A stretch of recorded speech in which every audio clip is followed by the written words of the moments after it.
ನಮಸ್ತೆ ನನ್ನ ಮುದ್ದು ಕುಟುಂಬದವರೇ. ಈ ದಿನ ನಿಮಗೆ ಸ್ಪೆಷಲ್ ರೆಸಿಪಿನ ತೊಗೊಂಡು ಬಂದಿದ್ದೀನಿ. ಉದ್ದಿನ ವಡೆ ಮಾಡೋದನ್ನ ಹೇಗೆ ಅಂತ ಹೇಳಿ ತೋರಿಸೋದಕ್ಕೆ ಬಂದಿದ್ದೀನಿ.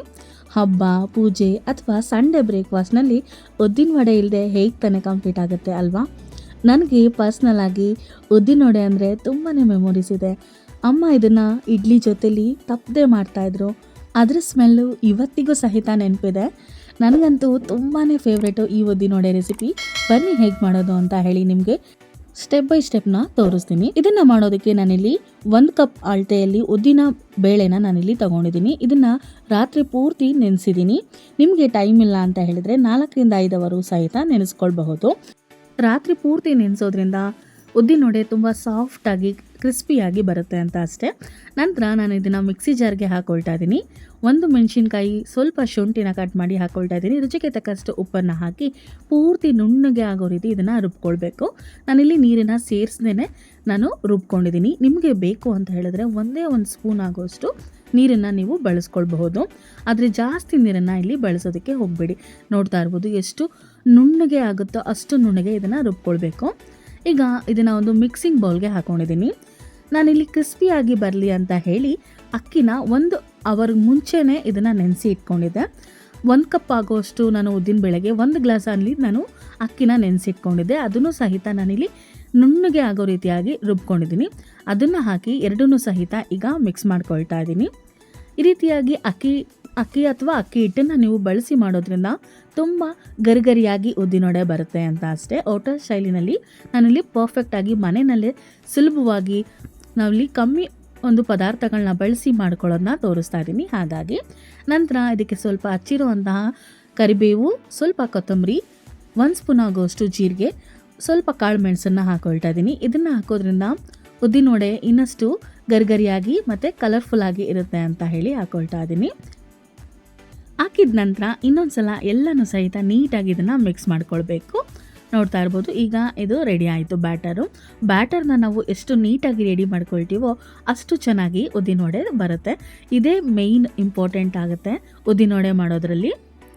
ಈಗ ಇದನ್ನು ಮಾಡೋ ಅಷ್ಟರಲ್ಲಿ ನಾನು ಎಣ್ಣೆ ಸಹಿತ ಕಾಯೋದಕ್ಕೆ ಇಟ್ಟಿದೆ. ಎಣ್ಣೆ ಕಾದಿದೆ. ಈಗ ಒಂದೊಂದೇ ನಾವಿಲ್ಲಿ ಉದ್ದಿನ ವಡೆನ ಹಾಕ್ಕೊಳ್ಬೇಕು. ಉದ್ದಿನ ವಡೆ ಹಾಕೋದಕ್ಕೆ ಫಸ್ಟ್ ಟೈಮ್ ಮಾಡ್ತಾ ಇರೋರು ಈ ಒಂದು ಕೊಡೋ ಟಿಪ್ಸ್ನ ಫಾಲೋ ಮಾಡಿ ತುಂಬ ಚೆನ್ನಾಗಿ ಹಾಕ್ಕೊಳ್ಬೋದು. ಕೈನ ನೀರಿನಲ್ಲಿ ಸ್ವಲ್ಪ ನೆನೆಸಿ ಹಾಕ್ಕೊಳ್ಬೇಕು. ನಂತರ ಹಿಟ್ಟನ್ನು ತಗೊಂಡು ನೀಟಾಗಿ ಶೇಪ್ ಮಾಡಿಕೊಂಡು ಹೋಲ್ ಮಾಡಿಕೊಂಡು ನಾವು ಈ ರೀತಿಯಾಗಿ ಎಣ್ಣೆಯಲ್ಲಿ ಫ್ರೈ ಮಾಡ್ಕೊಳ್ಬೇಕಾಗತ್ತೆ. ಪೂರ್ತಿ ವಡೆ ನೀಟಾಗಿ ಒಳಗಡೆ ಎಲ್ಲ ಫ್ರೈ ಆಗಬೇಕು ಅಂತ ಅಂದರೆ ಲೋ ಫ್ಲೇಮ್ನಲ್ಲೇ ಇಟ್ಕೊಂಡು ಮಾಡ್ಕೊಳ್ಬೇಕು. ಹೈ ಫ್ಲೇಮ್ನಲ್ಲೇ ಇಟ್ಕೊಂಡು ಮಾಡಿಕೊಂಡ್ರೆ ಬೇಗ ಕಲರ್ ಚೇಂಜ್ ಆಗುತ್ತೆ, ಆದರೆ ಒಳಗಡೆ ಎಲ್ಲ ನೀಟಾಗಿ ಬೆಂದಿರೋದಿಲ್ಲ. ಹಾಗಾಗಿ ಇದನ್ನು ಆದಷ್ಟು ಲೋ ಅಥವಾ ಮೀಡಿಯಮ್ ಫ್ಲೇಮ್ನಲ್ಲಿ ಇಟ್ಕೊಂಡು ಉದ್ದಿನ ವಡೆನ ಮಾಡ್ಕೊಳ್ಬೇಕು. ಹಾಕಿದ ತಕ್ಷಣ ಈ ರೀತಿಯಾಗಿ ಸ್ವಲ್ಪ ಮೇಲೆ ಎತ್ಕೊಳ್ಬೇಕಾಗತ್ತೆ, ಇಲ್ಲ ಅಂತಂದರೆ ಉದ್ದಿನ ವಡೆ ಸ್ವಲ್ಪ ತಳ ಹಿಡಿಯುತ್ತೆ. ಹಾಗಾಗಿ ಈ ರೀತಿಯಾಗಿ ಹಾಕಿದ ತಕ್ಷಣ ನಾನಿಲ್ಲಿ ಕಡ್ಡಿನ ಬಳಸ್ಕೊಂಡು ಮೇಲಕ್ಕೆ ಎಟ್ಕೊಳ್ತಾ ಇದ್ದೀನಿ. ಎರಡೂ ಸೈಡು ಇದನ್ನು ಗೋಲ್ಡನ್ ಕಲರ್ ಬ್ರೌನ್ ಆಗೋವರೆಗೂ ನೀಟಾಗಿ ರೋಸ್ಟ್ ಮಾಡ್ಕೊಳ್ಬೇಕಾಗತ್ತೆ. ನೋಡ್ತಾ ಇರ್ಬೋದು ಈ ಒಂದು ಕಲರು ಬರೋವರೆಗೂ ನಾವು ಎರಡೂ ಕಡೆ ಇದನ್ನು ರೋಸ್ಟ್ ಮಾಡ್ಕೊಳ್ಬೇಕು.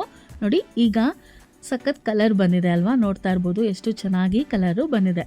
ಈ ರೀತಿಯಾಗಿ ನಾವು ಮಾಡಿಕೊಂಡ್ರೆ ಉದ್ದಿನ ವಡೆ ಪರ್ಫೆಕ್ಟಾಗಿ ಮನೆಯಲ್ಲೇ ಮಾಡ್ಕೊಳ್ಬಹುದು.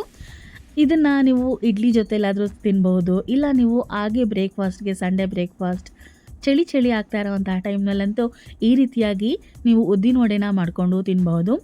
ಇಲ್ಲ ಅಂತಂದರೆ ಈವ್ನಿಂಗ್ ಟೈಮ್ನಲ್ಲಿ ನೀವು ಇದನ್ನು ಸ್ನ್ಯಾಕ್ಸ್ ಆಗಿ ಸಹಿತ ಮಾಡ್ಕೊಳ್ಬಹುದು. ನೋಡಿದ್ರಲ್ಲ ಎಷ್ಟು ಸುಲಭವಾಗಿ ಉದ್ದಿನ ವಡೆನ ಮಾಡ್ಕೊಳ್ಬೋದು. ಇದನ್ನು ನಾನಿಲ್ಲಿ ಕಾಯಿ ಚಟ್ನಿ ಜೊತೆಲಿ ಸರ್ವ್ ಮಾಡ್ತಾಯಿದ್ದೀನಿ.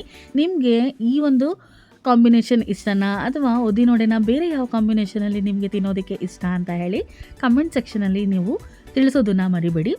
ತುಂಬಾ ಚೆನ್ನಾಗಿ ಬಂದಿತ್ತು ಉದ್ದಿನ ವಡೆ. ನೋಡ್ತಾ ಇರ್ಬೋದು ಎಷ್ಟು ಸಾಫ್ಟಾಗಿ ಗರಿಗರಿಯಾಗಿ ಬಂದಿದೆ. ನೋಡಿ ಎಷ್ಟು ಚೆನ್ನಾಗಿ ಆಗಿದೆ ಈ ಒಂದು ಉದ್ದಿನ ವಡೆ. ಈ ಒಂದು ವಿಡಿಯೋ ನಿಮಗೆಲ್ಲ ಇಷ್ಟ ಆಯಿತು ಅಂತ ಹೇಳಿ ನಾನು ಭಾವಿಸ್ತೀನಿ. ಇಷ್ಟ ಆಗಿದ್ರೆ ಸ್ವಲ್ಪನಾದರೂ ಹೆಲ್ಪ್ಫುಲ್ ಅಂತ ಹೇಳಿ ಅನಿಸಿದ್ರೆ ವಿಡಿಯೋನ ಲೈಕ್ ಮಾಡಿ, ನಿಮ್ಮ ಫ್ರೆಂಡ್ಸು ಫ್ಯಾಮಿಲಿ ಮೆಂಬರ್ಸ್ ಜೊತೆಲಿ ಈ ವಿಡಿಯೋನ ಆದಷ್ಟು ಶೇರ್ ಮಾಡಿ. ಮತ್ತಷ್ಟು ಹೊಸ ರೆಸಿಪಿ ಜೊತೆ ನಿಮಗೆ ನೆಕ್ಸ್ಟ್ ವಿಡಿಯೋದಲ್ಲಿ ಸಿಗ್ತೀನಿ. ಅಲ್ಲಿವರೆಗೂ ನಮ್ಮ ಚಾನಲ್ನ ಇದೇ ರೀತಿ ವಾಚ್ ಮಾಡ್ತಾಯಿರಿ. ಹೊಸದಾಗಿ ಯಾರಾದರೂ ಬಂದು ಈ ವಿಡಿಯೋನ ನೋಡ್ತಾ ಇದ್ದರೆ ತಪ್ಪದೆ ನಮ್ಮ ಚಾನಲ್ಗೆ ಸಬ್ಸ್ಕ್ರೈಬ್ ಆಗೋದನ್ನು ಮರಿಬೇಡಿ. ಪಕ್ಕದಲ್ಲಿ ಕಾಣೋ ಬೆಲ್ ಐಕನ್ನ ಪ್ರೆಸ್ ಮಾಡ್ಕೊಳ್ಳಿ. ಇದೇ ರೀತಿ ಅಡುಗೆ ನೋಟಿಫಿಕೇಷನ್ಗೋಸ್ಕರ ಇದೇ ಥರ ನೀವು ನಮಗೆ ಸಹಾಯನ ಮಾಡಬಹುದು. ಇದಾಗಿತ್ತು ಇವತ್ತಿನ ಈ ವಿಡಿಯೋ. ಮತ್ತಷ್ಟು ಹೊಸ ರೆಸಿಪಿ ಜೊತೆ ನಿಮಗೆ ನೆಕ್ಸ್ಟ್ ವಿಡಿಯೋದಲ್ಲಿ ಸಿಗ್ತೀನಿ. ಅಲ್ಲಿವರೆಗೂ ನಮ್ಮ ಚಾನಲ್ನ ಇದೇ ರೀತಿ ವಾಚ್ ಮಾಡ್ತಾ ಇರಿ ಅಂತ ಹೇಳ್ತಾ ವಿಡಿಯೋನ ಮುಗಿಸೋದೀನಿ. Thank you for watching.